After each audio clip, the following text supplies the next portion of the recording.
Heavy conversations, debates, and relationships. We the topic of discussion. What's the gossip? Who she Yo, what's up? It's Big Lex with the Reality Table. I got some UGA guests, kennygaines, Todd Gurley, Rennie Curran, and my special guest co-host, Miss April Sykes. We about to lay it down at Brand X Studios. Rock with us. Let's do it. Welcome back. Big Lex, the Reality Table. I got some special guests in the building today. My special guest co-host for today is April Sykes, so we just don't fit in with this, but we about to make it happen, okay?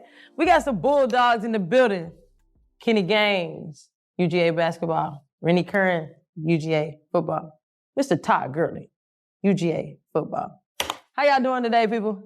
We good, we great. Yeah. Appreciate you having us on. Happy MLK Day to everyone. Keep the dream alive. You know Keep it alive. So look, we got a couple questions. So this is how we're going to start it off. I'm going to say the questions, but then we're going to get into it, okay? Identity shift. How has your identity changed since stepping away from competitive sports? Skill transfer. What skills from your sports experience do you think was most beneficial in your personal or professional life? And then challenges faced. What challenges have you encountered during your transition and how have you addressed them? So if you don't know, the name of this episode is The Transition. So I wanted to grab some Georgia folks, some people who really got some names out here, who really did what they did for their school. And UGA is one of the best, from Georgia that I could say. I wish I could have went there, but they found me a little too late. So I was actually better in track. So Georgia offered me for track. Wasn't working out. I wanted to go to school for basketball. And then by the time they came around, this was before you could transfer, all the portals they got going on. I think I was a sophomore in college. My friend Andrew Robinson was on the basketball team, was trying to get me to transfer, but I would have sat out another year, so I was like, forget it. But the biggest question I want to know before we get into the main questions is, how has life changed for y'all since you played sports and now transitioning into what you're doing now? So I know y'all were the dogs of the dogs, So, there's a high caliber celebrityism right there. You can't really go nowhere. So how has that changed for you guys now? Start with Todd. Okay. You just go down the line, I guess, right? Yeah. I guess for me, not playing anymore, my life's a little bit more simple for the most part. But I would say as I transitioned out, I was done at 26, now I'm 30. But I would say for me, it was more about family. Like now in these last couple of years, I wasn't there like mentally with them as much as I was like physically. They would come to the game, but I had to be at the hotel, or we lose, now I'm mad or whatever like that. But now it's like none of that really matters. Like I'm back for birthdays, holidays, for my nieces, nephews and all that. So I feel like I'm just more present, like in the family life, and then especially me just having a little daughter, like it's just even better. So I've been enjoying it. Like it's been like perfect. Oh, thank you. Motivational speaker, Mr. Curran. Yeah. So, boy, how has it shifted? In so many ways, I would say the biggest thing when I think about my days at University of Georgia, and we can all identify with this, like how much of the fact that you're in a bubble when you're playing. It's your whole world, it's your whole life, it's your whole identity from the time you're 5 to 10 years old or whenever you start. And there's certain things that you don't have to work on while you're playing, like your life and who you really are, what your real identity is. And so as I shifted out, and there were certain things that I thought I knew when I played about myself, the first thing I had to do was I had to uncover who I really was in terms of my skills, who I was in terms of my values outside of the jersey, because you got a certain set of values when you're wearing that jersey. And when you take that thing off, you have a certain set of personal values, core values. And if you don't know what that is, it starts to become an inner conflict. Because who I was Rennie Curran was as a linebacker had to shift in terms of Rennie Curran as the man, especially being a father and all those other identities. And so that was a really big part of my transition in terms of life was, starting to peel back those layers, understanding who I was, but then doing that deep inner work to understand, like, all those things that impacted me in that jersey.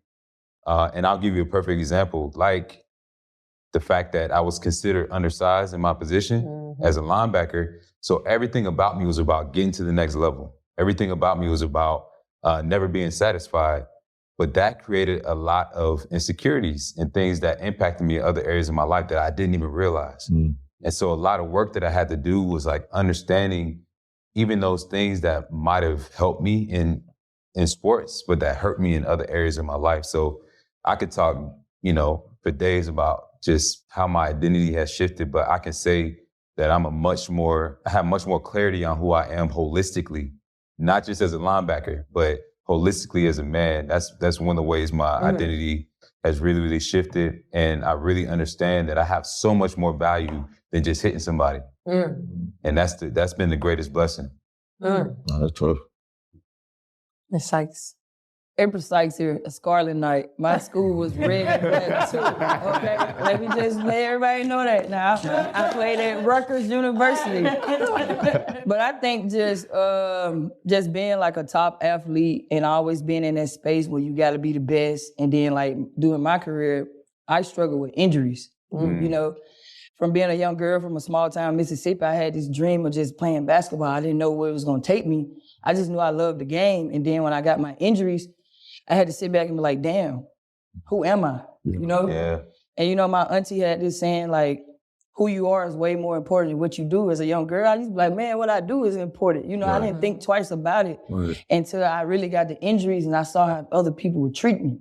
I was this, that, and then when I got the injuries, like them same people weren't picking up my calls no more. Or them same people would be like, man, you should have listened to me. This would never happen. Sometimes God it happens. Right. And I think what was important for me is where I chose to go to school at.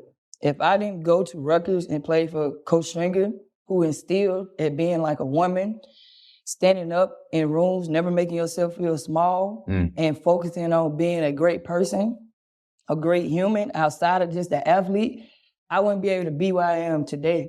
Because I know a lot of people that I help now, like they go through depression. I've been there, done that, And I had to talk to God more and be like, yo, what's my purpose?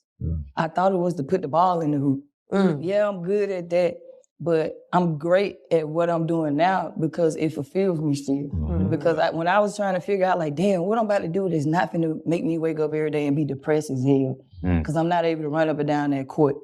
It's pouring to other people for me.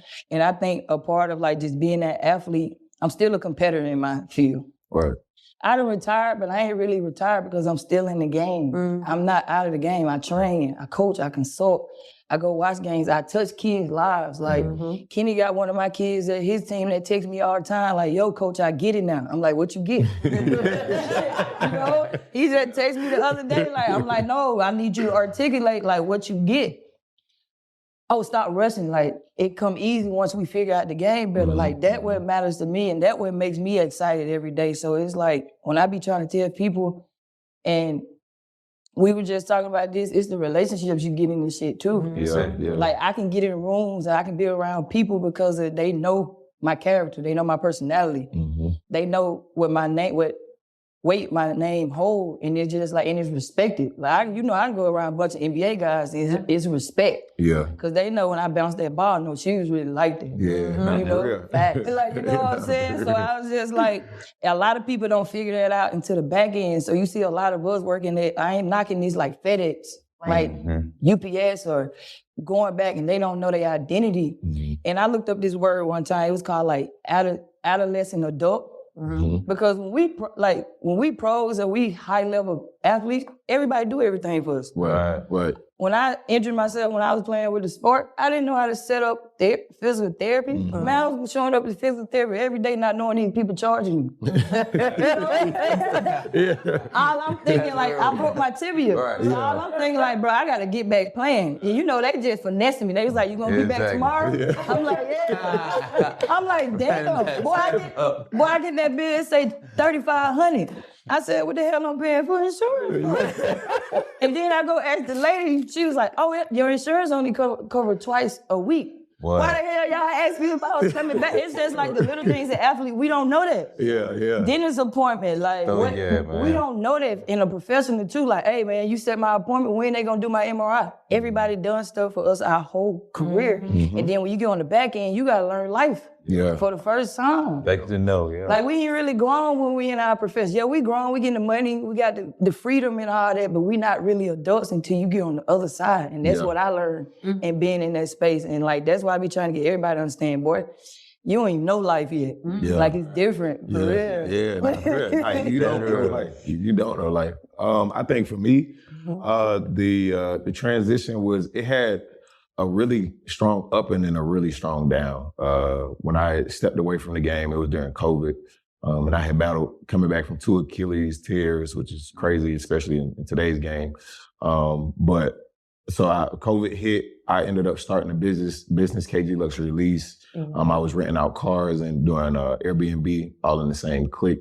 And I was making a lot of money. The pandemic, everybody was coming to Atlanta. So I was like, yeah, y'all come on. We shut down for 2 weeks now. We back monkeying. Like, that's good. So I was making a lot of money. And I wasn't really like focused on going back to basketball, which I felt like was my purpose at that time. I was just like, hey, this is another way to make the same kind of money, but now I'm domestic. Like, it's cool with me. So when I got the opportunity to go back to play basketball, I was like, all right, well, what's the contract look like? And I'm like, okay, well, I'm doing that in 2 weeks here, and I'm at the house with my mom. I'm able to make it to church. I'm able to, like you said, be present, be a part of my family, especially with me playing overseas.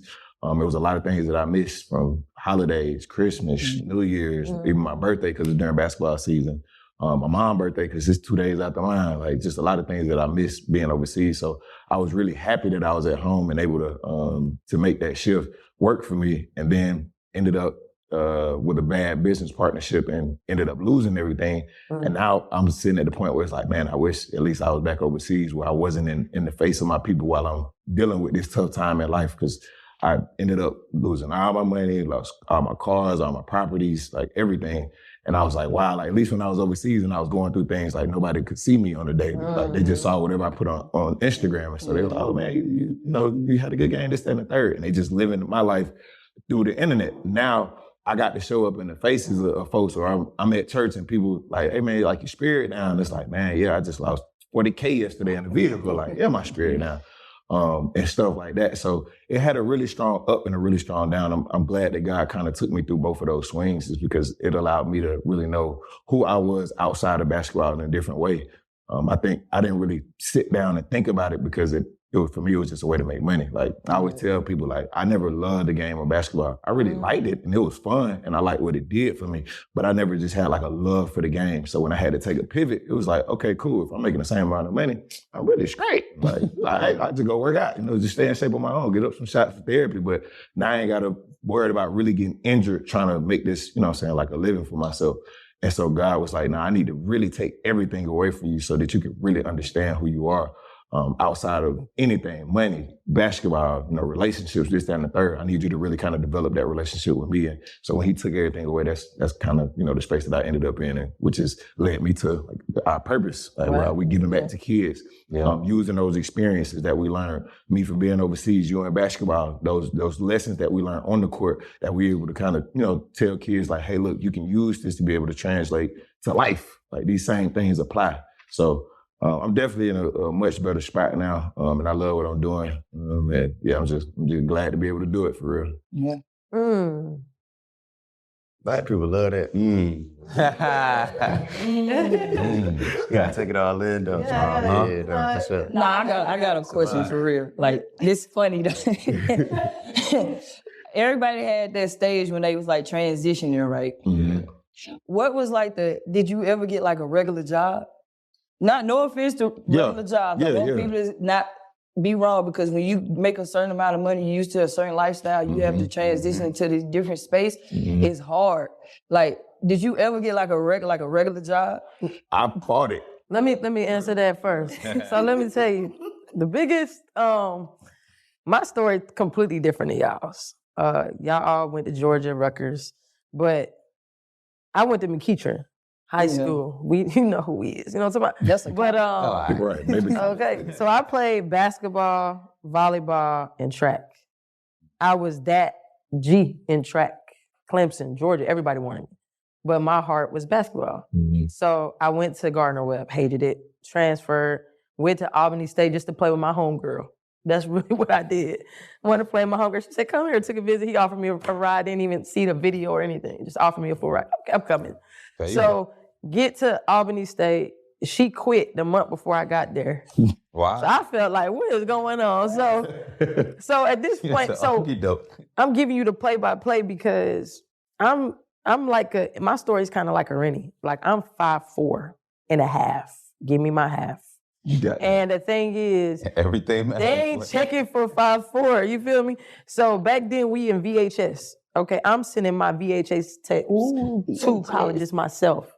My coach I felt like she wasn't helping me. Track was there. Mm-hmm. You know what I'm saying? Like track, you run a time, everybody know about it. Basketball, they gotta come find you. Cobb County wasn't Cobb County like it is now. Yeah, so I'm sending VHSs. Then we went to DVDs. I said, shit, DVD, boom, boom, spark them out. But I went to Gardner-Webb because they offered me a full ride for track. The basketball coach called my mom, tell her to take that. We just found out about her. She can come over to basketball after that. Yeah. Come there, it was some foolery, and I transferred. But long story short, graduated in 2010. I'm 38, by the way. Nah. I'm the oldest. Graduated 2010. Played semi-pro in Savannah. We finished, came home. On the way home, literally in the car, somebody said, pull up to Georgia Tech. I said, all right, what are you doing? Bring your hoop shoes. Okay, pull up, walk in. Lady cussing me out. Hurry up, put your shoes on, boom, boom, sign the waiver.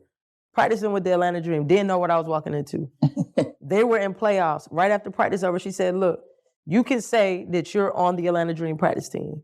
You are a part of the team. We're giving you gear this. We can't pay you. We're giving you this. Oh, well, okay, let me put on my resume. Literally got a call a week later to go overseas because it was on my resume. Because. So went overseas, took a trash and listen, this is the first time I'm gonna tell you. First, I ain't never told nobody this, I'm gonna tell y'all. My first contract was $800 a month. Just to prove something, you know? Yeah. Took the contract, went over there. I was braiding hair on the boys' team. I was making websites. I was doing everything because I want to play. Real trapper, man. Real trapper die. Yeah, the big. Listen, Our stories are definitely killed that year. Now I get what I want. Mm-hmm. But I noticed that there was a little difference about me because when I was playing, I was always networking. So what I'm doing now makes sense. Right. I was always networking. While I was playing, I placed 38 girls and guys in Europe and Latin America making coins. I was making more money on the side than my actual contracts, which were more than $800 after that. Yeah. But the thing is, so now, 2012, came home. I got a call to go to Chicago. Eric Thomas was big at the time, speaking. Met Eric Thomas. Oh, man, you know, I'm from the shop. You know, he told me about him. I was like, wait. We're in Aurora right now. Where are we at? You know, so met him, got real cool with him. But then I started to notice that I really be networking. Mm-hmm. While I do all this, I retired in 2017. And then I started working a corporate job, to go to your question. Making money on. Yeah. Kenny, no, making money on. I walked away from my corporate job last year, working there 7 years, to pursue me, which is to build this podcast. I work for myself. I own my business, Upscale Media. I sell marketing for neighborhoods. That's my stuff. Mm-hmm. But my thing is, the reason I say I'm just different, every job I had was because I pushed it. Somebody told me I couldn't get a college scholarship. I had like 20, 30, 40 of them, you know? Took a basketball shop. Somebody told me I couldn't go nowhere after college. Went overseas. Somebody told me I couldn't get a six-figure job. Made 6 figures my second year working. Mm-hmm. So I did all the little placements. While I was in college, I had 3 jobs and ran track and played basketball. I was working at Hip Hop Fish and Chicken, Steak and Shake, and I was the waitress at Sand Trap. Then I started making the money at the Sand Trap. I quit the other 2 jobs because I didn't want to ask my family for nothing. How was you? And I was sending money home to my folks. Couldn't imagine. I always been a hustler. So like this morning, putting out fires before I got here. Yeah. You know, I'm tired. You feel me? Yeah. But the reason I wanted to do this with y'all, I'm going to be very transparent. Kenny, that's my guy. You know, Todd, I appreciate you because I've been trying to connect with Todd. And Rennie, I met Rennie when we was giving back to some kids and he was playing the piano and told me he played football. I said, you lying. He said, Google me. I Googled I Googled Follow me. This was in 2012. Yeah, something I like that. Googled 12, 13, Rennie. yeah. I Googled. Follow me. Yeah. With no Instagram. me. Right. I said, what? And then, he told me this story, but I think it's so wild that the people who y'all are, like, Ty, you don't get your name. Your name ring bells. I knew who you was before I knew who you was. That's a household name. Oh, we got Todd's about to play. We better watch UGA. Rennie, like. The girly girl. Early, right. Yeah. Chilling. I think it's wild because when I was playing, I probably got more notoriety after I was playing. Everybody in Georgia knew who I was, but people know who I am now because of reality television. That's the truth. So, but the thing is, it's just kind of like to go from this to this to this to this, all these things, did some movies, stuff like that. But it's like, do you get that notoriety when you walk up the street still? Oh, you played at Georgia. Oh, they played at Georgia. Oh, you played for the Falcons, played for the Rams. Oh, you played at, you know what I'm saying? So it's just kind of like, I always ask people because I really want to know, like, who you were and who you are now. I see how people treat people when they were popping, and how do they treat you now? Because I don't keep friends like that. I fight them all every year. Yeah. Because it's like, you more worried about what I can do for you. Well, what can you do for me? What can we do for each other? Yeah. Let's build together, because one thing I learned in business, you can't do nothing by yourself. Yeah, that's fair. Partnerships is what makes things go. Got to, yeah. Come on. So it's just kind of like, I guess the better question was, everybody up here, I already did my homework on y'all. Y'all all had career-ending injuries, basically. And if you chose to not go further, that was on you. And you could have went through and prevailed through it. But what was the stamp that made you say, look, okay, it's over with? For me, it was definitely God. Like, I prayed about it before it happened. So, and going back to what you shared just about your journey and all the things that you were doing while you were playing, right? All the different experiences, the networking, you start to realize all your different skill sets that's you're not necessarily using in your sport, but that's going to carry you so much further. And then you start, like I said, peeling back those layers of your identity, and then going back to what you said about relationships. When you build strong relationships too, that adds another layer where you like, okay, whether I play, whether I don't, I'm gonna be all right. And so for me, one of my skills was speaking.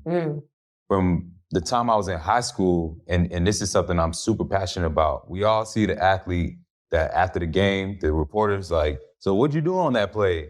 And he's like, I just did what coach told me. And so for me, seeing that, man, and I went to a school that was mostly white. Brookwood High School, shout out to Brookwood. But I was most of the time the only one in the classroom, right? And I knew from that young age, even the perception to be the dumb jock, to be the funny guy, which was one of the reasons why I always wanted to be different, which was one of the reasons why I was a musician. I was one of the few athletes that was in the orchestra, played the viola until my junior year. I played the trumpet, but keep going. That's what's up. But yeah, and then when it came to, the platform of being an athlete, man, told myself, I'm gonna be articulate. I'm gonna just give thought-provoking answers. I'm not gonna be like everybody else. Not knowing that was giving me the reps of public speaking. Right. And so not only was I doing those post-game interviews, pre-game speeches, but I would start going out, speaking to young kids, inspiring them, the kids who are also being told by their coach that they weren't tall enough and things like that. So when it came time to transition, there was that inner conflict like I talked about earlier, where I was like, man, I want to keep playing because I can use this platform to bless people. I can use this platform to give back.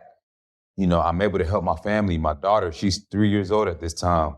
But I just remember like God speaking to me and saying, hey, you don't need football. You're bigger than that. And then I still was stubborn. And at this time, this is like 2017, I played with, the Titans, the Bucks. I'd gone up to Canada in the freezing cold. Same thing, took a bad deal. Came back, I was working on my speaking career, built my personal brand from scratch, wrote my first book, getting my business degree. Free agent right here. Yeah, get my business degree, still trying to play, training 3 hours a day. And then the spring league comes in 2017, and I never forget, I'm driving up there to West Virginia, and I'm praying. I'm like, God, if you want me to keep playing, or if you don't want me to keep playing, make it clear. Yeah. Don't make it no ankle sprain. Yeah. I want it to be something. I prayed that prayer. I was like, God, you know, if it's just if I just pull my hamstring, you know I'm gonna be right back out there. Right. And no lie, I got out there in the spring league, and my first rep, my first day us competing, I stepped up to the line. I'm going against Ben Tate, who played at Auburn, running back at Auburn. I ran up to cover him, and boom, I just fell backwards, tried to get up, my left leg collapsed. 2 days later, I'm back at UGA with Ron Corson, the legend. Mm-hmm. They said, Rennie, sorry to tell you, but you completely torn your patella tendon. Ooh. So that's how I knew it was time to move on. 2 days after surgery, I'm on the stage speaking to students. Yeah. And I ain't never looked back. Yeah. Yeah. It was a blessing though. Like with everything, it was a blessing. I will say this, when you go through those things, man, you don't know why those things happen, but then you look back and it's like, okay, I understand that this sport, this thing that we're blessed with, it was just a vehicle. Yeah. Yeah. It was just to equip us for what we're really supposed to do, like what our real purpose is. Mm-hmm. And I know all of us we're in different stages of understanding that, but when you fully understand that, man, it changes everything. Yeah. Because you understand, even when you transition that, you're not fully transitioning. It's really integration is what I call it. Right.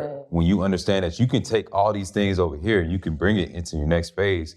And then it's like, when you focus, when you leverage, like when I think about who I was as a linebacker and my mentality, the preparation, the mindset, the team that I had around me, and I bring it over here, I'm like, man, can't nobody compete with me in the corporate world. Thank you. I'm already qualified. Yeah. And I'm so passionate about this because so many of us leave our sport and we feel like we have nothing of value. Mm-hmm. And that's why we end up in the UPSs and all these things, because we haven't done the work to uncover all of our gifts and our skills and our talent and translate it. Just like when you go from a team to another team, mm-hmm. they may have a scheme, right? That's the same with these two teams. They just call them something different. So that you got to translate, but I'll stop ranting. I'll let Ty go. Damn, what was the question again? The church. I'm just saying. Go buy the book. Yeah, just go buy the book. Long story short, go tune into the Good page. promo. Go buy the book. She had her question. What was the question you asked about having a regular job? Yeah. And then No, say like knowing when you transition from knowing when you done. Yeah. Knowing when you done. So that's a good question. I guess for me, like none of this, not to say it don't matter, but like if it wasn't for Google, like motherfuckers ain't gonna really remember 20 years from now whether you won or award this or that. So I never let that like drive me either, you know, like, cause as much as you can have a good year, you can have a bad year. Right. Mm-hmm. Learn quick, boy. I mean, I was kind of like Kenny for the sake, like, I mean, I love football, but it was just like, I just happened to just be good as hell at it. You know what I mean? And that was just a blessing. But I guess I really knew I was done. I had a chance to go to Baltimore. I grew up a Ravens fan, right? So it's like dream come true.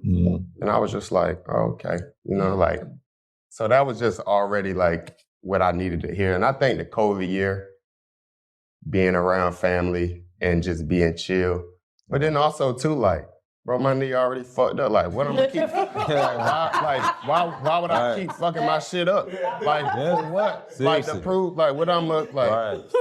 And it wasn't like I ain't need to prove nothing to myself. I ain't need to prove nothing to no one else. Good for you, yes, man. I could have took that risk and said, "Yo, come on, let's try it out again." But like, when I knew I didn't get excited for that opportunity, I low-key wish I just would have just signed and just like never showed up. That way I just would have got the jersey or whatever like that. But Kirk Cousin had. yeah, but like no, like not showed up at all. Not at all. Like period. Like at all. You can't get on the flight. Yeah, exactly. Like Get the bonus. but and then also, man, just being able to see guys like going through that struggle or like whatever you say, the transition and all that. So like everything is always in front of us. You know what I mean? That's why you got guys like Rennie who was here before me. So being able to see his story, being able to see a lot of people on my team and how they dealt with it. But I had good like OGs too. They like, oh, you know when people get cut, used to feel bad. They're like, oh nah, bro, you gonna love this shit. Like it's gonna be love. But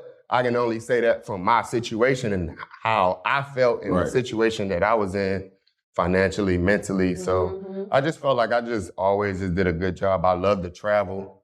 So that was one of the biggest things. Like, I'm like, shit, I can do this joint year round now. I ain't got to just do it in the off season. But like I said, I think the biggest thing was just like, I didn't need it. Like I felt like I didn't need it. Like that's empowering. And I feel like motherfuckers gonna fuck with me. Some people might not, but like people gonna fuck with me regardless, like, cause I'm just a good dude and you know what I'm saying? And I am who I am. So pretty short for me, but so that's what I do now, like with old teammates. Cause sometimes, you know, we get done playing, then we get off the grid, and I'm like, yo, what's good? You know, when somebody disappear, you got to check on them, right? Like, yo, what's good? Like, I'm just saying, you like, bro, I fuck with you regardless. Like, you don't have to be scoring touchdowns, catching picks. Like, you my man regardless. And I want you to feel like that too, because I met people who played 15 years, but they still bitter. I'm like, damn, like 15, like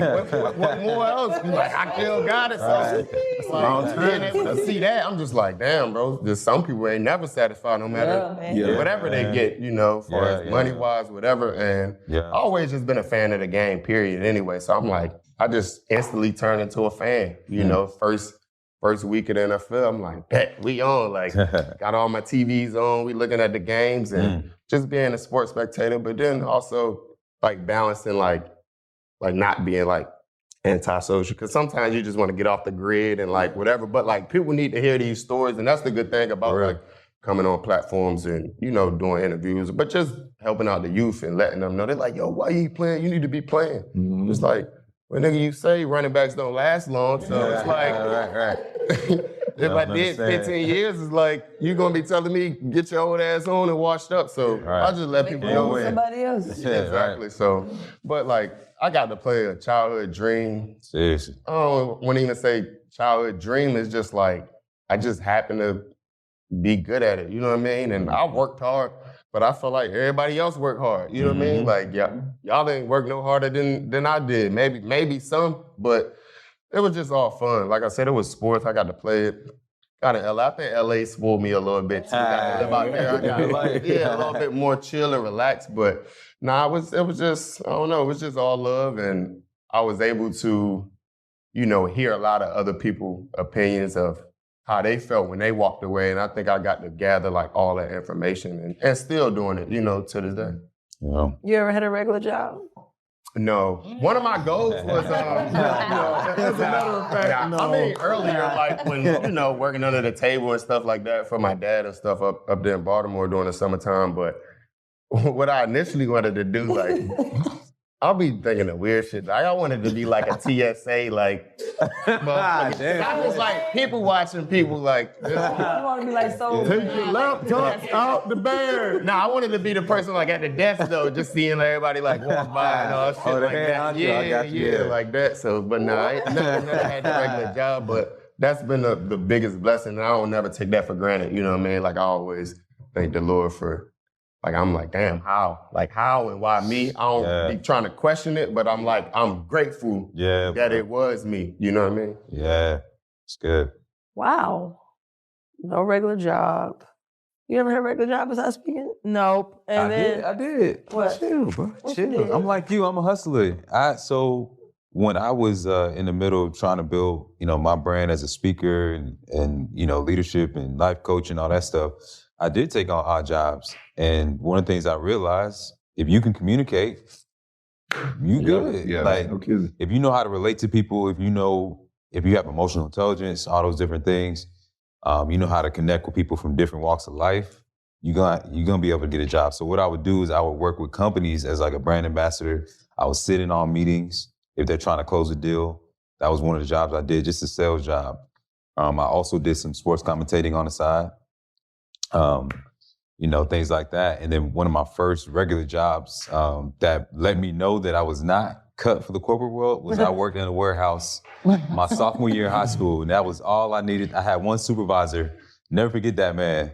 If you're watching, I'm What's his sorry, name? but his name was Frank. Come on, Frank. Frank. And I was like, man, this dude stayed on me. I'm 15 years old, working a summer job, and this man was just on me. And I'm like, bro, I cannot do this. It was hot in that warehouse. And then I remember going from the warehouse into like the area where people who have the degrees are, you know, behind the desks and things like that. Because my Little League coach got me this job. And I just remember thinking to myself like, oh, this is what the difference is between when you get that degree, when you get educated, and when you don't. And I'm looking around the people in the warehouse and I'm like, man, this is not a summer job for them. Like, this is their life. Yeah.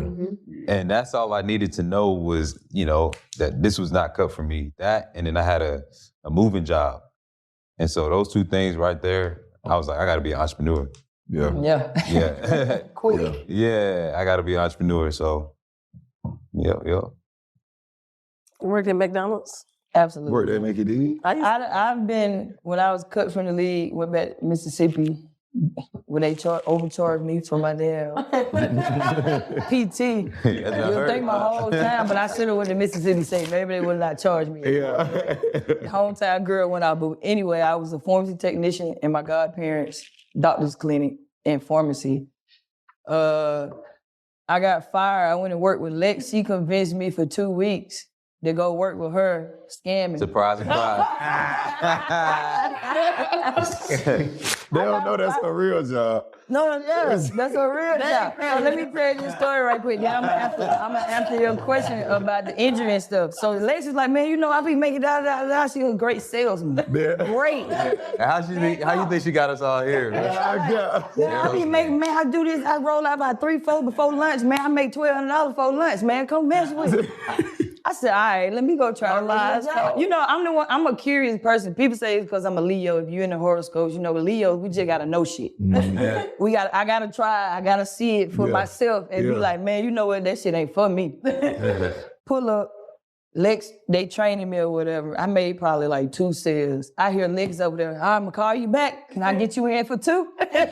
Let me know, I'm only got this deal going like for the next 30 minutes. I'm like, man, I'm over a cubicle like, damn, Lex, how you be doing that? That ain't me. If you don't want, all right, bro, have a good day. Yeah. I'm done.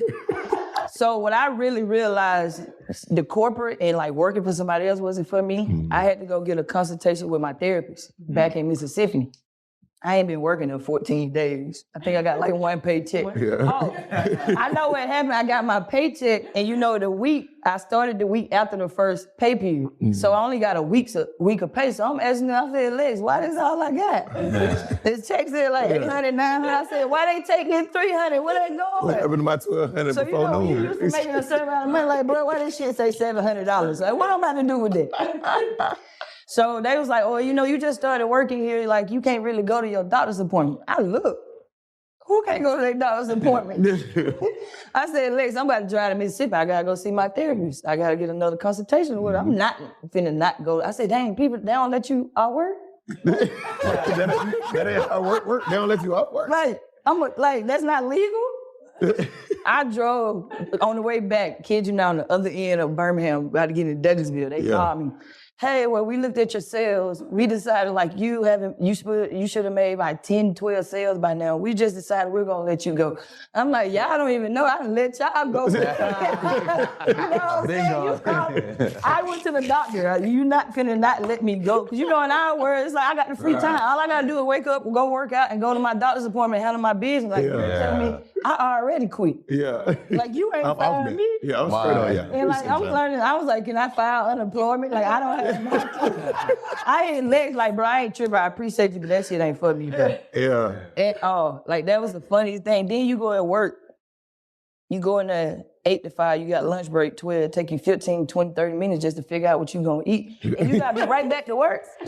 I said, no, I need to make my own schedule. Like, it's crazy. Like, she knew I was serious. Like, this all the time I got for lunch. It take me 15 minutes sitting in this Zaxby line. Yeah, no doubt. Oh, man, I got so much respect, and I'm not being funny because we just athletes. I got so much respect for people that work in, like, the workspace in life because I can't do it. Yeah. If I tell you I can't do nothing, that's the only thing you ever gonna hear me say can't out of my mouth. Right. I can't do it. Dang, like the bank closed when I get out of work. Like, you have no time to do nothing. Yeah. Let me tell you what I would do. I would contact all my friends that play sports. And I said, hey, man, come make this money. Come up here and make this money. Because I make the money. I make the money. So I had You got a commission for bringing them in, huh? No. She'll tell you. I get 6-7 days, go home. But she increased like the money for the day though. Yeah. If I'm not there, it's not happening. So I get about 7 days by lunch. They let me go home. So I was one of the ones that got to go home. You know what I'm saying? By lunch. And I might stay longer. April still need to say, I'm like, oh, let me get April a sale real quick, you know? But the thing was, I would call my friends that were athletes because if you're dedicated to sports, and that's a different type of dedication, it show you can get up, go to practice at 5 a.m., 6 a.m., 3 practices a day, whatever the case may be. Right. Then you can do this. It ain't that hard. But it's about do you want to do it though? Yeah. You know? So that's the thing. So if you can play sports, you can do that. Yeah. April be like this. Another 2 hours. April right here, she like, I'm having anxiety sitting down so long. Like, I gotta be here 8 hours. I'm like, and then I would look at her like, you tripping. And she like, no, you're tripping. And then she'll go walk off somewhere. Like, but I would always contact friends that played sports because even though she's one of the few, the thing is, you can really do it. She can really, first of all, when she got somebody on the phone, April about to close the deal for real. Yeah, don't. The one thing about her is she just don't follow back. Nah. The follow-up, Yeah, the follow-up. She don't like that. She wanted them to say yes right there. You got to accept getting a no. Right. But half of her follow backs, when she left, I went through her little call off. Not a beggar. I got about 1 or 2 deals. I said, April, you got a deal. You want to come back? No. But the point I'm making is if you could do that, I mean, that's 6 figures easy. Yeah. So I took what I learned in that business to create my other business, which is how I work for myself. If I was making that man, the owner of the company, rest in peace, he just passed away last year. I was making him $50,000 a month in sales. No. Facts. Good for you. Probably more than that. Yeah. That's when I stopped counting. Yeah. So if I can make that for him Right. in sales, imagine what I can do for myself. Exactly. And I'm only getting a piece of that pie. Right. Good for you for having that realization and the faith had to no move choice. forward. No, for real. Yeah, because it takes a lot. Nobody talks about how much faith and dedication and courage it takes to like go from being in a system to creating your own system. That's the one. Yeah, that's hard. You said that bubble. Yeah. It's a bubble from the collegiate level all the way to the professional level as well. Like you're in. Hey, I know I just got to be at this building. Y'all gonna tell me what field or what court I need to be on, what drills I need to be doing. Study hard. Study hard, all that. Once I leave there, like I got No blueprint. Yeah, it's and I'm probably just gonna go to the crib and chill, like just hang out. So it definitely takes a lot. And then to talk about the point of having a real job, like not real job, but a 9 to 5. My dad looked at me in my face. This was after I had lost everything. He was like, bro, he was working at Amazon at the time. He was like, bro, you need to call me. Say, Amazon, like, I can get you on the Sprinter. Like, I'm doing a CDL gig because I got there. I know you ain't got your CDL, but you can come drive. You can work in the warehouse. You got your bachelor's degree, so it probably won't take you a long time to move up the ranks. And I was just like, yeah, shout out, I can't. Stand on my feet all day. Yeah, I can't do it, bro. I can't. He was like, bro, you bleeding financially. I was like, I am. Lord knows I need somebody coming in, but it's just something that won't let me go do it. Like, nothing wrong with it, and I respect your hustle because he waking up to go to Amazon, and I'm waking up to go work out at the same time, 5 o'clock in the morning. So I'm like, bro, I respect your grind because like you doing that, but I just can't do it. And then the day where I like finally kind of had broke, I was like, bro, I'm gonna put in this application, bro. So I went online, and I'm like, bro, it just looks so hard to fill out the application because it's like my mind like, no, you're not supposed to be doing it. Application's super duper simple, but it's looking like Chinese to me. I'm like, last name, first name, and I was asking all this. I don't know what this means. It's just because my mind was blocking me from saying it because it was like, bro, you're not supposed to be doing it. I know your dad is telling you to do that, and that may seem like the most responsible thing to do financially right now, but you still going through your process. So I was like, you know what? I ain't gonna do it. I'm gonna just kick it.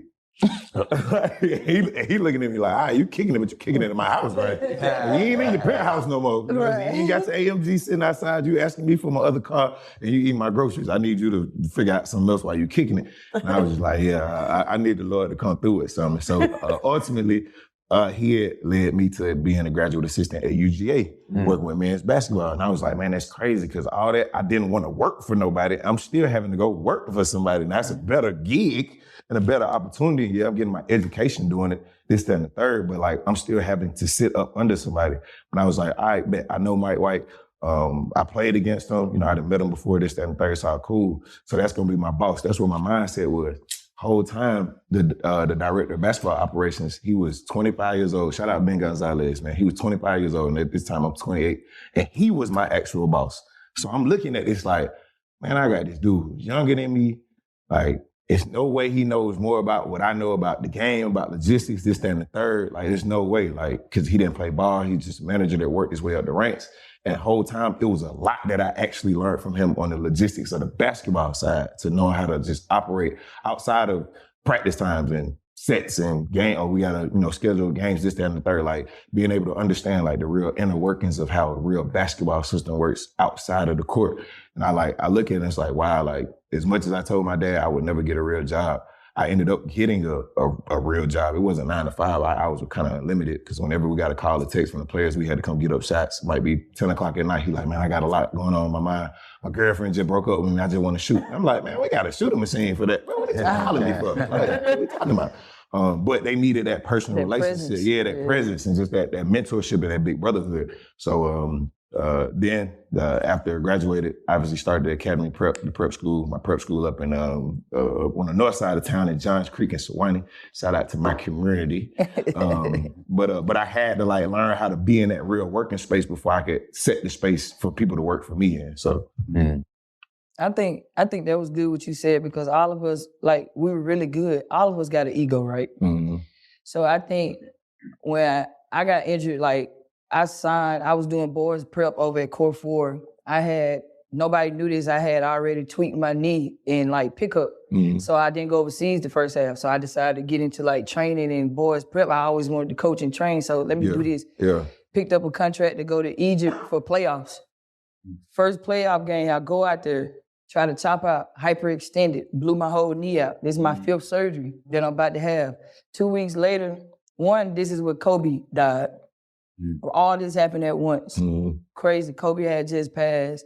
Then, like, the first playoff game, tweaked my knee. I finished the game. I just thought I pulled my hamstring. Yeah. Because, a hyperextension can feel like a hamstring. Yeah, right. So I did this first quarter. Get out there, finish the game, scored 30. Next day, knee big. Mm-hmm. They was like, oh, your knee messed up. 3-4 days later, I never forget, I did this January 15th. Like a week later, we shut down for COVID. Mm-hmm. They not even trying to pay us. You know how overseas is. They like, well, we're not doing the season. You get no money. Yeah, that's how they talk. Hold on. That ain't what we talked about. No play. You get no money. They just shut the airports down and everything. So I was just sitting at my, like, I was supposed to get surgery over there originally. Mm-hmm. They ain't want to pay for it. So when they was like, no, we're just going to send you to the States, they was like, we still going to cover your surgery.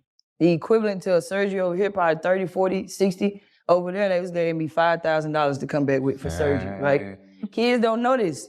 I'm gonna educate y'all on something. Yeah, so when I got back, I had to wait and start, you do your pre-rehab stuff before your surgery. So I'm like, we on COVID, overseas COVID, you really on lockdown. Like, we was playing in Atlanta. Yeah. Over there, no folks ain't want to see you, 7 to 7, you get caught in the street, they was literally beating people into their house, into the street. I was in Alexandria, Egypt. So I'm locked in my apartment the whole time, like, just doing something. And I'm making TikTok videos. They was like, oh, her knee not hurt. I was like, no, this is messed up. I'm just different. You know what I'm saying? I'm just a different type of athlete. I still can move on it and stuff. So when I was sitting in that apartment, I was like, damn, like, I think this probably may be it for me. I'm talking to myself, smoking on a little shisha, a little hookah. This really, I had to really talk to God, what are we doing? Mm. Like, and Todd said, like, why? That's the first time in my life I asked God, like, man, why? Like, dang, you blessed me with so much. You blessed me with to give more people work years to try to accomplish. Like, I'm really fucking good at this game. Why I keep getting injured? Yeah. Mm. In the peak of my career, you know what I'm saying? And then in another country, I got 2 injuries in other countries in the playoffs. Yeah. And I was like, I was never able to fully just flourish in my career, like, per se, like that. But, like, and I realized, like, damn, I really need to figure out what I'm about to do next. And then came back, finally had my surgery in, like, April. Mind you, I injured myself in January. I didn't get surgery till April. Because we was stuck overseas. Yeah. I was stuck in Egypt like 3 months. Yeah. Came back, like I said, Atlanta was not shut down. Started partying and having fun. Like, we never experienced that because I was like so selfish when I played, and like I feel like if I had a bad day, I'd be like, damn, it's because I went such and such. Yeah. You know, you got a bad game, a bad workout, I'd be like, damn, I should not went such and such. Now I'm off. That's the type of athlete I was. Man, such and such called me with that BS, the energy that messed my day up. Like I missed too many shots a day. Like I was selfish when it came like, no girls, nothing. Like, nah, you about to get on my nerves or you about to distract me. I can't deal with you. Basketball, the most important thing in my life. I got to focus. Focus, I don't care. So when I got into that space, like going out, $2 shots, like having fun, and I'm like, damn, this was the other side. But I'm on crutches. Like, let's know I'm on crutches out at these places, and like I really started enjoying life from a different lens. Enjoyed it too much. Yeah. You know? I ain't gonna lie, I enjoyed it too much. At the same time, I really was like, damn, I need to really figure out what I want to do. I don't want to go college coach. I get offered that all the time. I'll be great at it. Yeah. No, that ain't gonna fill my cup. And then it was just like, I started understanding like, damn, all right, I'm about to get into this training for real. I'm really about to lock in and be a student of how to develop people and meet them at their level. Because when I first started training, I was still a little arrogant. I was thinking everybody had it like me, like, bro, you can't do that. Yeah. You know? like, bro, come on. So I had to really humble myself. And then like I say a lot with people, I went through like mental health situations, like especially during my transition. Once I learned to heal and make peace with where my life was going at, man, so much opened up for me. And I'm not just saying that, like, I was still like stubborn, I was still hurt, I was still asking God why, I was still like, damn, why me? I see my peer right here getting buckets, man, I used to kill her. Yeah. Oh my God. That be the one. And to my point was like, when I finally made peace with that, that's when I stepped into my space of knowing, like, I tell people all the time, I don't go by April Sykes no more because that's gonna forever be the basketball of me. I go by Slush now. Like, that's my afterlife, my transitional stage, and I did Slush Pro, Come on. So just, I'm glad you did that. And like, I felt fulfilled when my peers come train with me, bro. How many people, you know, it's some people in this field, but like people I actually played against, they respect me so much, they come work out with me.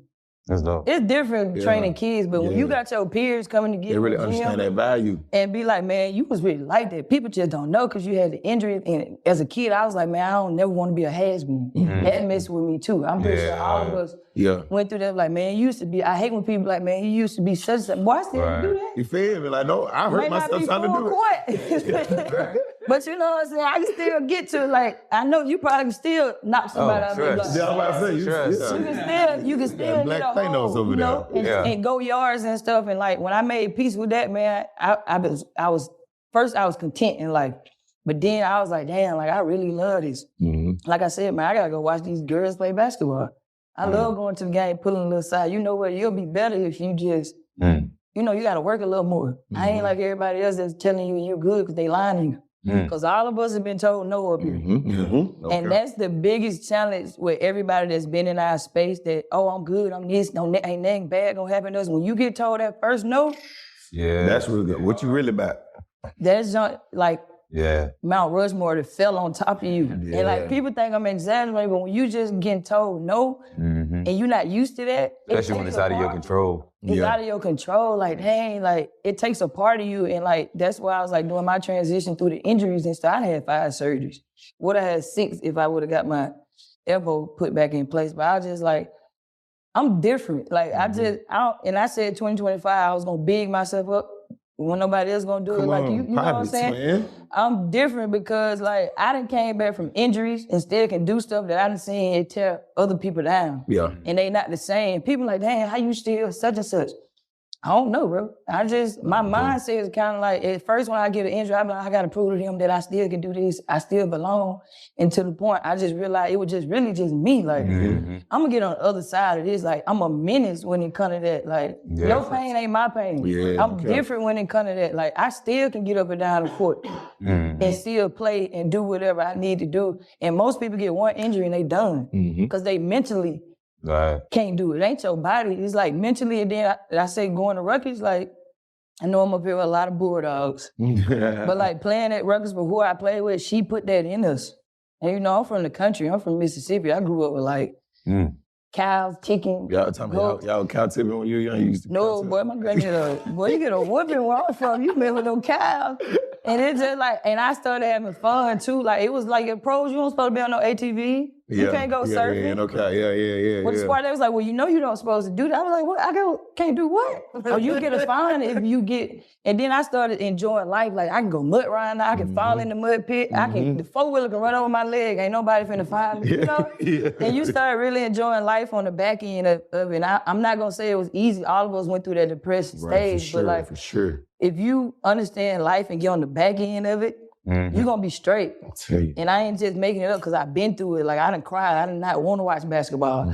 I did not want to show up to certain places because people gonna be like, dang, what you doing now? Exactly. That question. That question is, But let me ask you. You sorry with that one. You gotta hit them with the like whatever how you feeling. And that's the biggest thing too when you get done, like it's like they almost try to like bring you down. Exactly. And then like depending on your situation, it's like it's okay to be able to relax and just like figure it out for the time being and not get stuck. But yeah, that's definitely the thing. Like, oh, what you doing now? Right. But motherfuckers just want to be nosy. Like, bro, you got my number. You got my number. Right. You could have been hit me. Type but you know, I'm an ass. But they really be wanting to know too, though. They really do be. It's just the state that it's a defense mechanism. It's like, on social media, you see what I'm doing. That's what I say. Like, nah, that's real, for real. But let me ask y'all this. How has mental health affected your transition? And then what strategies did you do to overcome that? It impacted. I wouldn't say it affected it. It just made a major impact because when you have your voice, don't never really phase you. You know, you're a gladiator when you're in your sport. When you really in the trenches and you really on the grind, like mentally, everything bounce off you until it don't no more. So I think my mental health really made me sick. Like, I say this, like, my dad committed suicide when I was 2 years old. Wow. Throughout my career, I never sat and was like, I need to deal with it. Because I was always April Sykes. Oh, she played basketball. I played basketball to stay close to my dad. So when I got my injury and it was cut from the WNBA, it was taken away from me, I was in my room in my mom's house sitting there like, damn, for the first time in my life, I got to deal with this. And I've been dealing with it. Until just last year, I finally got on the other end of dealing like with my dad's suicide. I'm 34 now. Yeah. You know, I got my injury with the Sparks when I was 21, 22. And I'm just able to like talk about it. Yeah. Like, cause I was the #1 player in the country coming out of high school. Went to Rutgers, was hooping, killing, WNBA, overseas. Nobody knew that. I could have been used that story and be like, well, you know her dad, People thought I came from a 2-parent household. Yeah. I came from a village of people that poured into me with my family, you know? It ain't always a 2-parent household. So like, mentally, I had to deal with my injury and I also had to deal with like that. I had been putting it away for years because basketball was always my outlet escape. for real time. No, it was my outlet, you know? So I think mentally that would help me really on that healing process. Yeah, I'll say definitely mental health-wise, and you touched on it, for a lot of us, our sport is a mask. And so there's, especially when you're having success, there's a lot of things you don't have to face, you don't have to really work through, you don't even have to be aware of. And then all of a sudden, it ends, right? And I really compare it to the Matrix when Neo finally gets his plug pulled out and he wakes up and he comes back to reality and he's like, dang, it's the real, like that's how it really is for us as athletes. When you get hurt, when you get cut that last time and you can never play again, and you get exposed to the real world, there's like a death and a rebirth that happens, and you have to go through all the phases. That's what I realized. Just like when you lose somebody, you go through the stages of grief. Like that's literally what we go through when we go through transition. We're just not realizing it. Yeah. And then you have to start from the bottom. So I tell every athlete that's going through their transition, I'm like, remember where you were as a little league player, how you didn't know what position. You just had to get the reps. And you had to be okay with learning the fundamentals. You had to be okay with being coachable. You had to humble yourself and just get out there. You couldn't stand on the sidelines. You back in little league, just in a different way in the business world. And so once I started having those realizations as I was going through my transition, it really helped in terms of my mental health. And then another thing that I realized as part of, when I got certified as a life and business coach, was that mental health is something that you constantly have to be working on. We're all on the spectrum. Yeah. There's never going to be a point where you get to a place where your mental health is just solid. Mm-hmm. You got to be working on that thing on a daily basis. Just like you get in that weight room and you getting those reps. For me, that looks like I journal every single day. Mm-hmm. I do mindfulness meditation. I do my devotion and prayer. I just do a lot. I do self-talk. I look myself in the mirror sometimes and just give myself a damn pep talk. Yeah. Just whatever I got to do to build up. Like, you got to, because whether it's sports, whether it's life, no matter what, life is going to hit. Yeah. It's going to hit. And if you ain't been doing them things, shoot, it's just like if you go in the weight room right now, you ain't been doing nothing, somebody take 300 pounds and just drop it on you. You ain't been doing that. It's going to crush you. Yeah, you're going to get And so, yeah. And that's how I look at it now. Like, you got to be intentional about your mental health. Yes.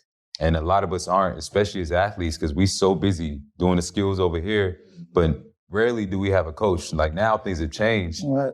but rarely do you have a coach who actually tells you, hey, you need to be, have any of y'all coaches ever said, hey, journal, or hey, like, do mindfulness meditation? We might have done yoga or something like that. Yeah, as a team exercise, but not on an individual note. Nah. Yeah, nothing. The thing that your coach will most likely say, suck it up and Play keep it through moving, it. right? Yeah. Next play. But what happens when you can't lift your way, run your way, train your way through that thing? Then what? So, yeah.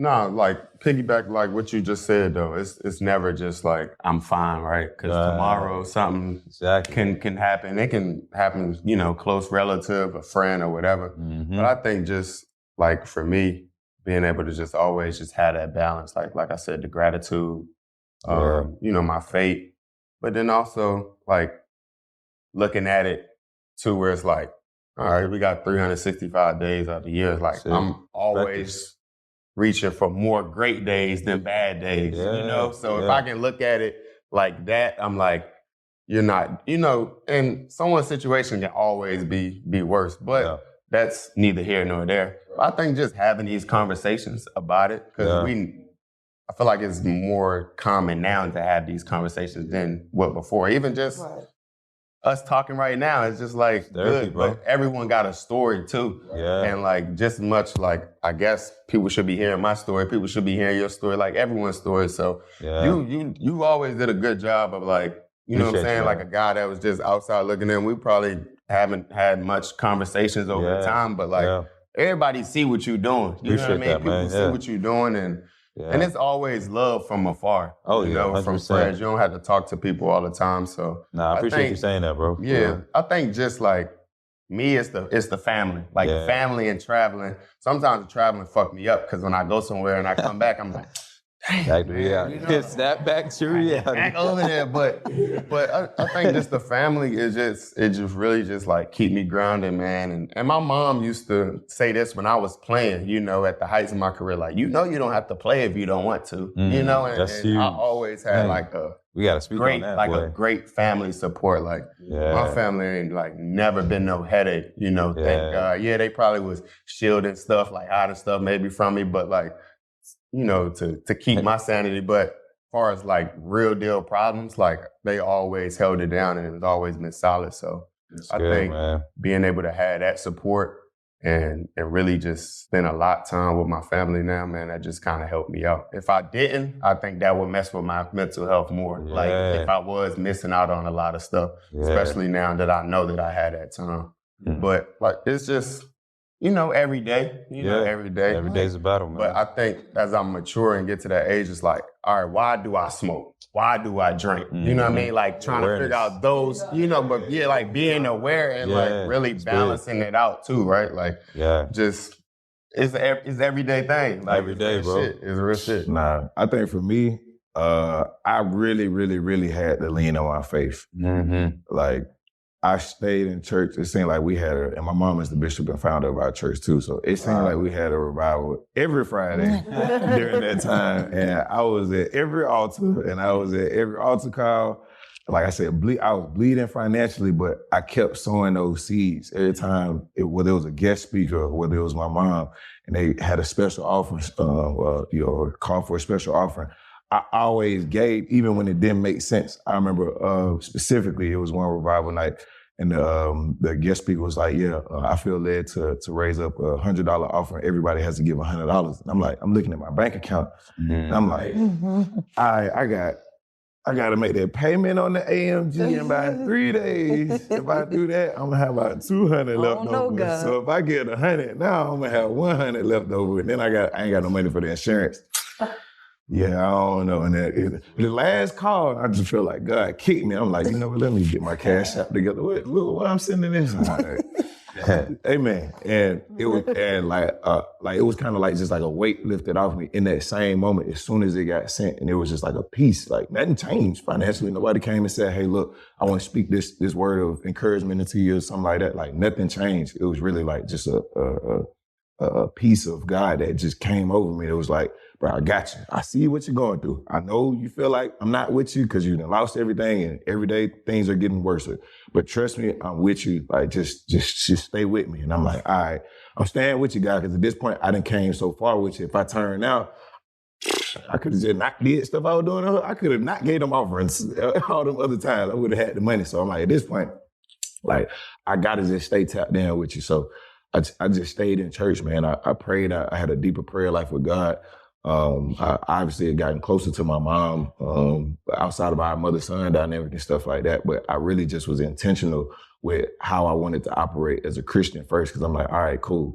The Lord, you gave me this platform. It might not have been the super NBA platform. Did I play summer league? Yeah, cool. My dream was to play in the NBA, you know what I'm saying, long term. That wasn't what you gave me, but you allowed me to have impact overseas. So you gave me a platform.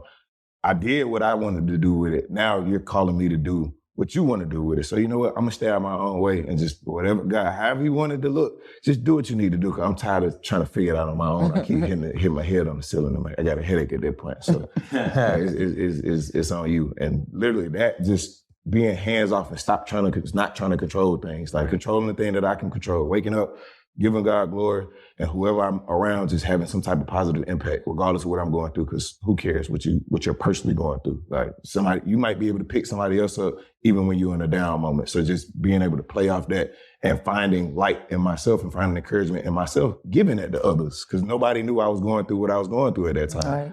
So it was like, you know what?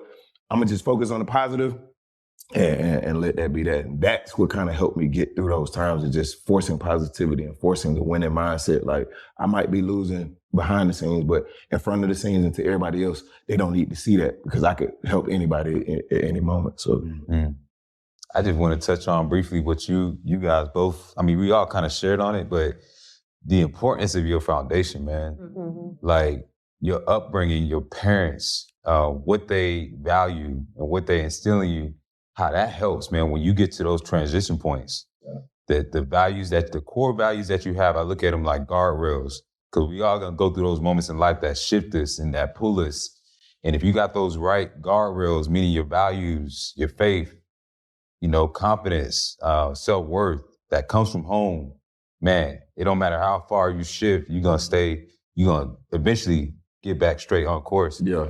And I think one of the greatest blessings, and I say this for every parent that's watching this, for me, I had the greatest blessing of the fact that both my parents knew nothing about sports, knew nothing about football. So when I'm off the field, I'm just, Rennie, go wash the dishes, take out the trash. Yeah. They didn't feed into that identity of me being an athlete. They didn't use that as a way to gauge my self-worth. So I never had to prove myself to my parents. I never had to answer to my dad as to why I didn't make this play or anything like that. Like I knew I was loved regardless, just like you talked about, man.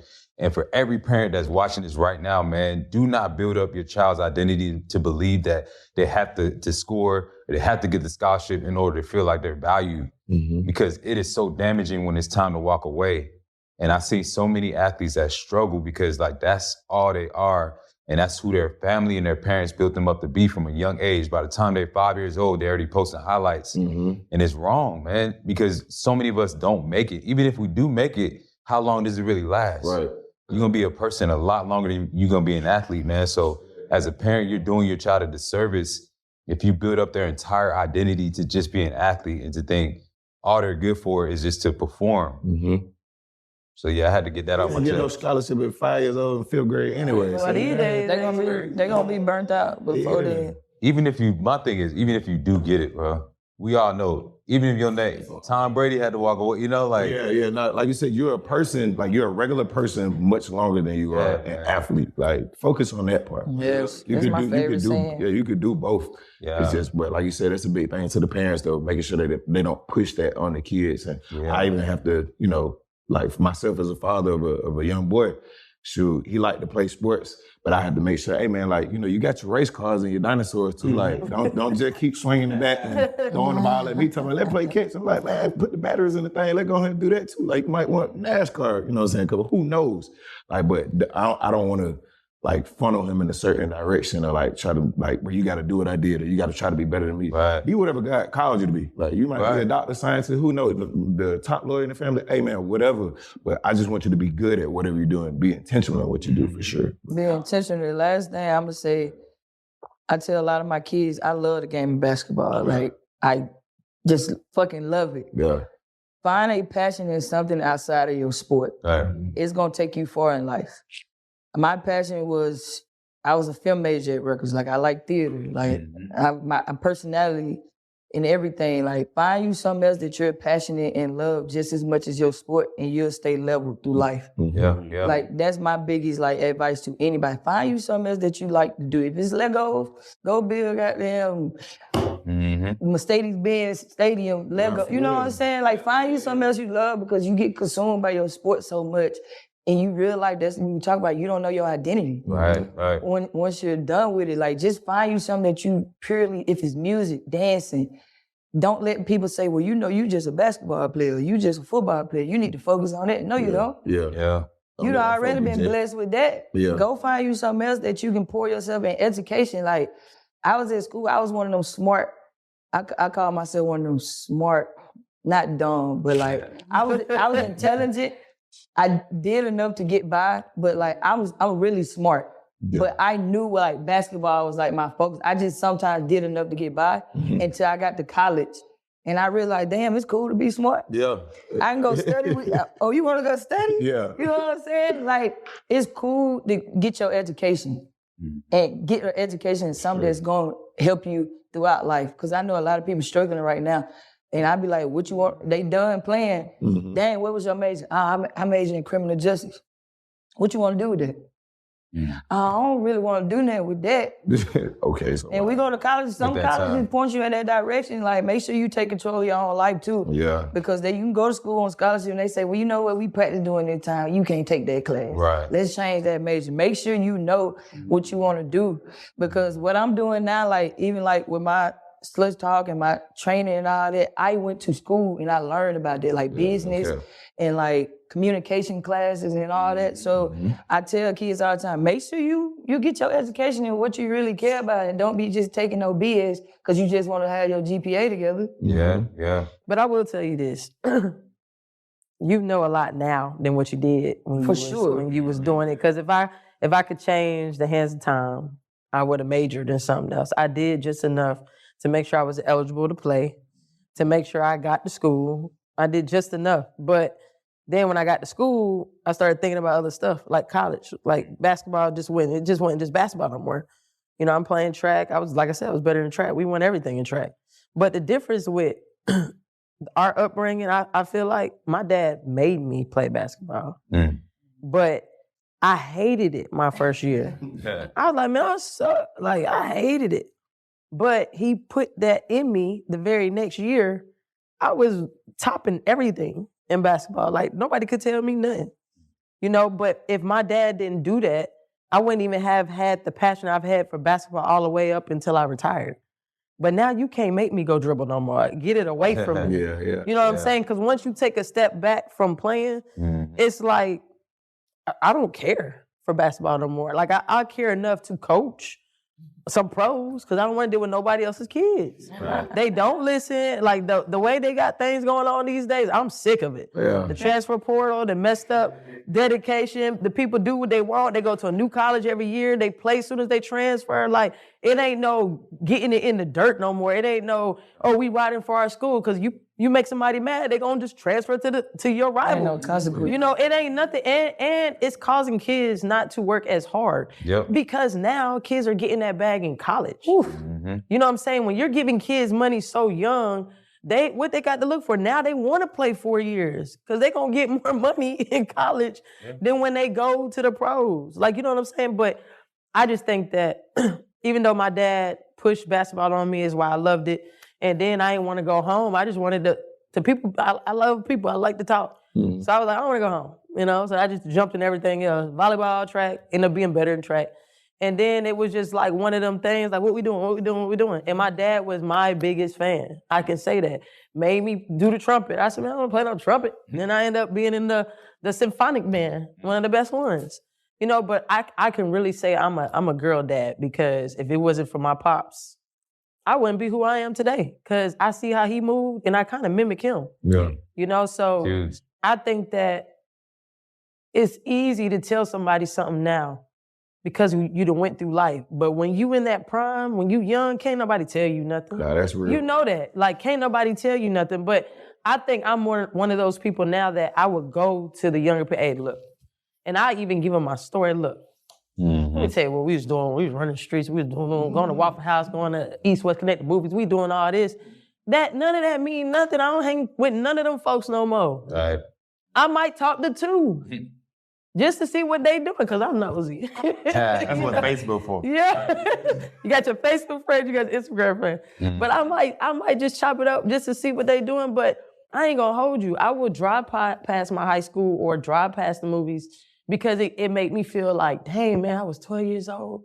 I ain't had no responsibility. Yeah. All I had to do was show up. Right. And now it's like the weight, the world is on your shoulders. You gotta provide for somebody. Yeah. You grown. We grown. Yeah, we grown. We wanted to be grown so fast. Right. Sports was different when you just did it for yourself, but it's crazy because now y'all are parents. I'm probably the only one, me and Slush probably the only one that don't have no kids up here. Yeah. But the thing is, I refuse, sound crazy, I refuse to bring a child in this world right now with how this world going. I would rather just be a stepmom or something like that. Cool because auntie. I'm the coolest auntie. I Like, wanna be the I coolest want to be the team mom. I messed up. I want to be the team mom with no kids. You know what I'm saying? But the thing is, I just refuse, and I refuse to settle. Yeah. Like, because everybody come with something, but I don't have to buy what you selling. I always say that I don't have to buy what you sell, I don't have to pick up what you putting down, because if it don't align with what I got going on, I can't do it. I just go to the crib with Oreo the cat. You know, y'all know Oreo. So the thing is, it's just, I just can't. I'm in a space where people will sell you a dream today, and just like college, they will transfer on you in 2 to 3 years. Yeah. Because they see something else, they like something else, they spark something else. And the way I'm at, I would just rather just be with my family. Like I think we take advantage, and we take what's the word I'm looking for? We take granted. Take it for granted. We take for granted tomorrow. Mm-hmm. Because tomorrow is not promised. Well, So if I'm one of the biggest people, Kenny, no. If I tell you I'm gonna do something, I'm gonna do it. yeah. If I say, hey, this is what we about to do, I don't care what it's gonna take to get done, it's gonna get done. Mm-hmm. You know, so my thing is, tomorrow, I hate when somebody say, and I told somebody I was selling somebody something. I said, what's the difference between today and tomorrow? Your check, is the check, the money gonna hit, or what we talking about? Yeah. Like, if you really wanna do this, like, you know what, let me just send you a contract and get that okay. And then make it hit your account in 5 days later. You know what I'm saying? Or we'll process it in 5 days. Because you're either gonna do it or not. You know what I'm saying? So I think I'm big on relationships. I'm big on people being transparent. I'm big on, and I really hold you to the T. Like, if you tell me something, I'm gonna go off of what you say. And because people are gonna disappoint you every day. But if you trying and you can't, that's different. You know, but if you say you're gonna do something and you don't, I appreciate all y'all coming up here. Cause y'all all told me y'all was coming. That was far. It was fun. Rennie hit me say, you gonna send me some gas money? I said, bro, what? Hey, this is a journey. Invoice. Send an invoice over. Big lips But I think that Send an invoice. that's big, because I'm telling you, like, you don't get it. Cause I done been through everybody's shoes. I done walk everybody's shoes. I done work. I done play sports. I worked a corporate job. I'm an entrepreneur now. And everything I do, I did it and done it and still trying to do. Did movies, acted, everything. Like, it ain't too much I did, but the one thing I do want to do, before I get done with my life is retire my folks. That's it. That's my goal of 2025, is to do it by any means necessary to retire my folks. You know, my dad got a dog named Scrappy. He died last week, had him for 12 years, and that was his best friend. And I be calling him like, you all right? Man, what you mean? Everybody gotta go. My mama called me, your daddy in there sad, playing all the music him and Scrappy used to listen to. I said, what? Like, but Scrappy, like a pet will show you who your best friend is, because everywhere you go, they following you. It's just like your kids. Everywhere you go, they want to mimic you. And I think that, honestly, they become teenagers. Yeah, and I think that we as people just need to be better people. Yeah. Because when you show, it ain't but a handful of genuine people you probably gonna meet in your life. And if you meet more than that, God bless you. For real. You know what I'm saying? But it's just like, you gotta show kids the path. And I'm not saying ain't nobody perfect, because I didn't drink, smoke, went out last night. You know what I'm saying? But my thing is, I do be sitting back, kind of like you, Todd, and I'll be like, why am I doing this? Something ain't right. Like, either I'm not happy or I'm depressed somewhere. What's going on? And then I just start watching Tubi. You know, so it's just like, I be trying to figure out, I'm a real thinker. Like, I be like, Just having them little short spurts where you said, I'm looking in the mirror. Like, you know, people always say you gotta look in the mirror. Like, really don't look in the mirror. Really go do it. Like, you actually go do it. yeah, I think that life is just, we take life for granted. And I think that when my dad's dog died last week, how I see how he is now, he just looked sad. Like, he would always say, I want to move and just get a house with me and my dog on a farm. We like, where everybody else going? Where mama and me and the dog about to go get a house? Like, what? And his friend died. Yeah. You know, it made me just look at people different too. Yeah. Got to cherish life, man. Yes. Got to cherish life. I would play this thing called The Game, but in respect for this conversation, we ain't gonna do that, because ain't no telling what's in that can. So so I want y'all to say what you got going on, your IG, what you doing, and where they can find you. All right.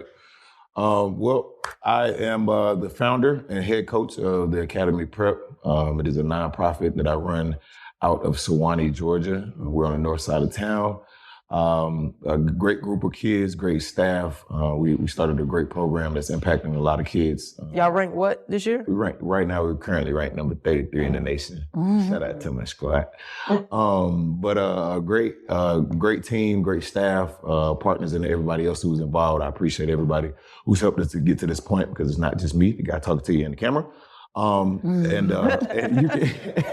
you can follow me personally on Instagram at kennygaines12, and it's on Twitter too. And then our team Instagram is the Academy Prep GA, and that's on Instagram and also on Twitter as well. And you can check out our website. Shout out Mr. Will McNeely, who updates it daily. We try to stay current. So yeah.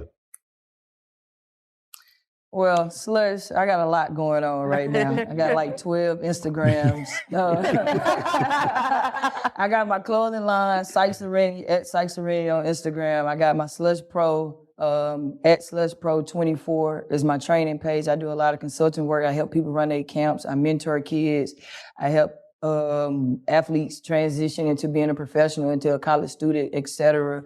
Now I just started my own podcast, Let's Talk, the What Are We Doing podcast, because I really be want to know what people be doing out here. You know?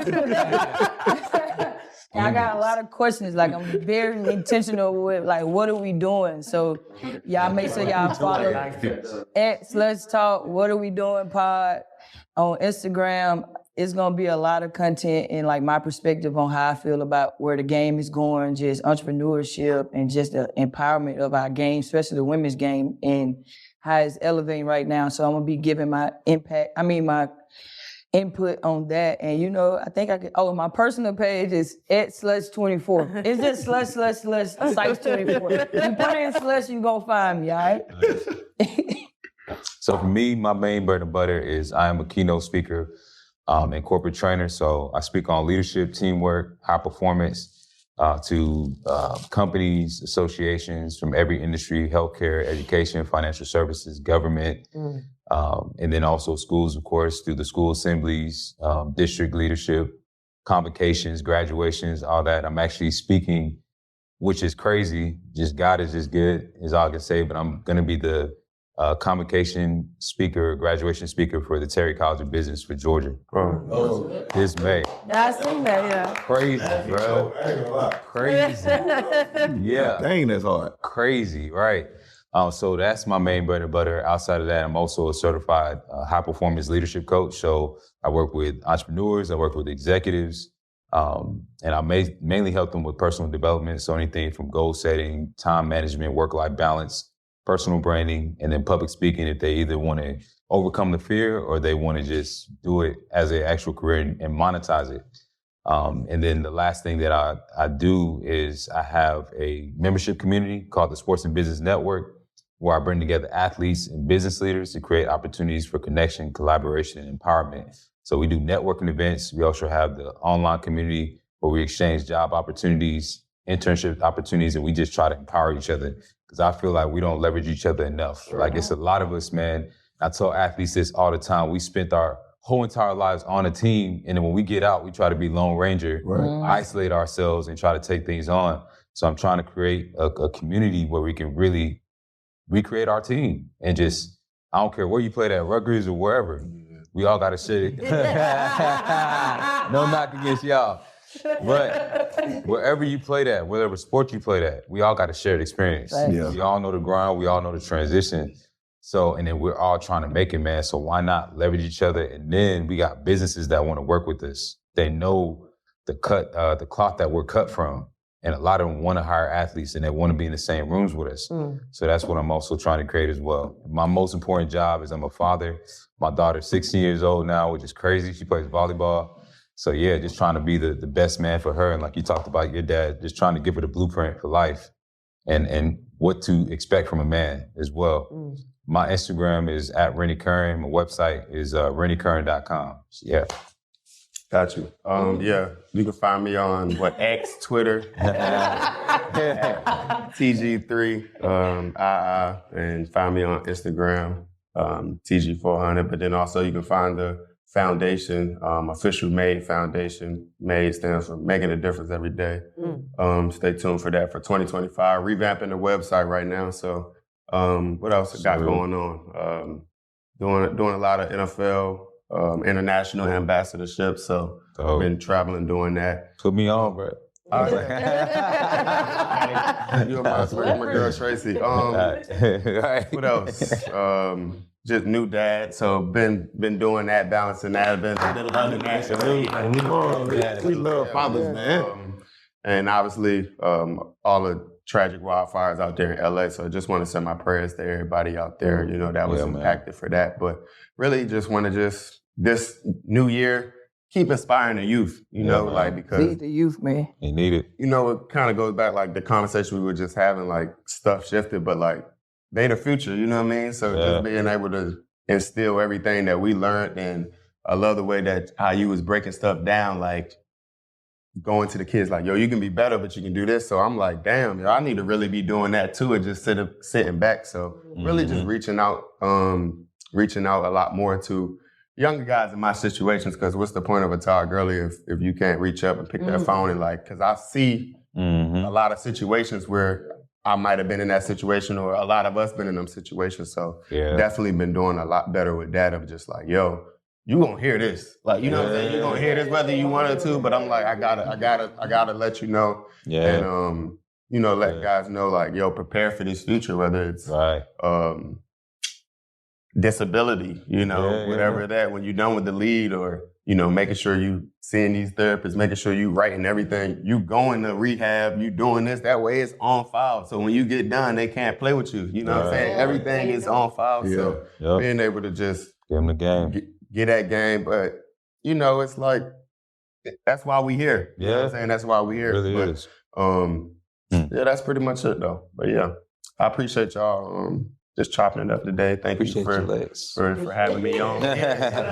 You really are people of the network, because you know my homie Cole, and he was like, yo, you should go on that joint. So I'm like, all right, bet. I got you. Word of mouth.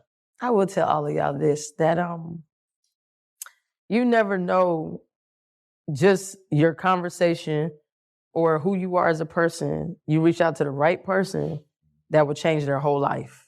All it took was, it came from you. But Because you don't know what you are to people, what you mean to people. Even your smile could change somebody's whole day. You know, I didn't see people, you know, especially with mental health, and, you know, Slush is big on mental health. We didn't see people off themselves because they had a bad day. But they were going through so much this whole time, and it took something else to happen, and they didn't off themselves. You know, so I think it's big for me even now. That's why I speak to kids more, because I'm like, bro, y'all don't know what I've seen, you know, like, and if I could share my story with someone, because I got the hardest story. You know, I went from a big school, a big high school that the coach wasn't really helping us like that, you know, and I had to keep pushing. I never averaged that many points. Not in high school, but I was a dog on defense. And that's why I got every job overseas, because I did what nobody else wanted to do. You know what I'm saying? So you can't find too many, you know, they used to call me the Bruce Bowen of my era. Yeah, that's what they call me. That's what they call me. So it just kind of like, when I knew that it was going to be tough for me because of my height, I had to just do something else. You know, and I was like, okay, well, we got to figure this out, you know? But I think it's just important when you're talking to people every day, just kind of be mindful of, you don't know what somebody going through. Even if somebody snap on you, give somebody grace, because you don't know what they just went through. You know, I will say that. I want to thank y'all for coming on. This episode was sponsored by my boy Joey Riggs. He's a big Georgia fan. With Movement Mortgage. So I'm getting gas money. And I was like, is that what we're saying? I know what you're talking about. Joey Riggs, Movement. No. Joey Riggs with Movement Mortgage. We appreciate you, King. Big Lex, The Reality Table. Follow, subscribe, like. Instagram, The Reality Table. TikTok, if it's still up right now, The Reality Table. Facebook, The Reality Table. Instagram, Alexia Adams 24. I know what time it is. Georgia in the building. The Reality Table signing out. Rutgers. Hold on. I just want to say shout out to Brand X for letting us use their facility as well. Appreciate y'all, Miss Nikki and Mr. Fritz. This was amazing. I know it's a last minute call. Oh, I'm gonna this one. I appreciate y'all. This was a last minute call and y'all made it happen. So thank you so much. I definitely appreciate our partnership. Yeah, you know what? That was messed up on me. Brand X. You know, off where we at? Fulton Industrial? Yeah, Fulton Industrial. Come by, you know, tell them The Reality Table sent you, a.k.a. kennygaines. You know, we do appreciate y'all. Get the book, Free Agent. Hey. Sports Academy Slush Pro. Miss Brand New is the owner of Brand X. You know, make sure y'all get that in with Miss Nikki. You know, tell her we sent you, man. Like, subscribe, follow us. Georgia. Signing out. Let's shout it, mix the pain with the passion. Shout it to this trip by accident. She just fell in love, think it's magic.